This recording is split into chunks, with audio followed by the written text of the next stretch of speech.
Sri Lanka has launched a new tourism campaign to show off its breathtaking scenery and historic monuments. But behind these images is the reality of a country scarred by ongoing civil war.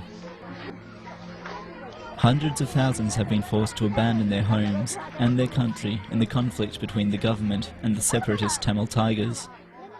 I think Sri Lankan situation is extremely volatile.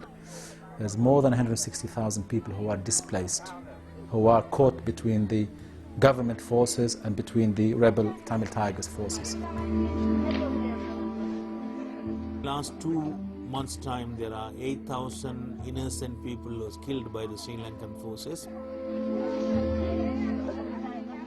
Both sides of the conflict, that civil war, are behaving in brutal ways, and that the government is winning the conflict and showing no signs of making concessions to civilian Tamils. Displaced Tamil civilians have been ushered into transit camps, which, according to Tamil refugee advocate Wiki Wickramasingam, are open prisons.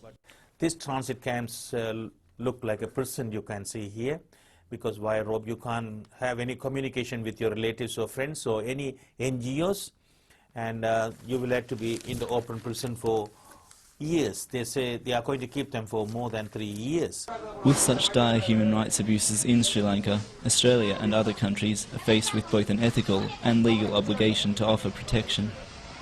They've been driven away by threats of persecution or death, and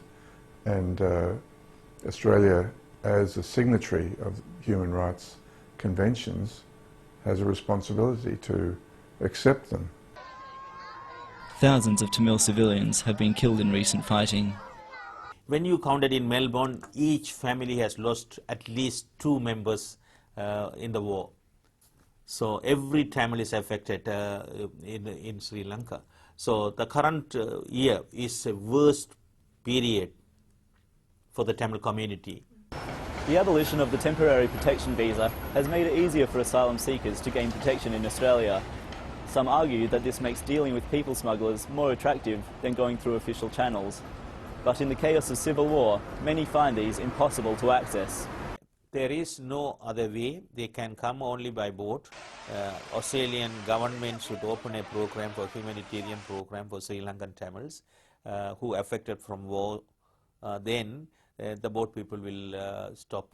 It's very, very difficult to say that those people might have had another option, but they chose to take the risky option of coming to us by boat because it doesn't make sense. Most of them would have chosen the orderly manner had they found that there is actually an avenue for them to pursue. Unlike most countries, Australia counts asylum seekers towards its yearly refugee intake. When we take 4,000 asylum seekers who come by boat, we take that off the offshore intake. So in a way we're penalizing, and that's why there's debate about are these people are taking places of others. Whereas other countries don't do that. They separate between refugees and asylum seekers. With no solution in sight to the 40-year conflict, it will be a long time before Sri Lanka is restored to peace. It's not a solution that can be negotiated in a month or a year. These are incremental steps towards solutions that will take many years, and the consequences of what has happened in those countries will last for generations. It's not something that will even be resolved after 10 years, even if the violence ceases now. Stuart Winthrop, Newsline.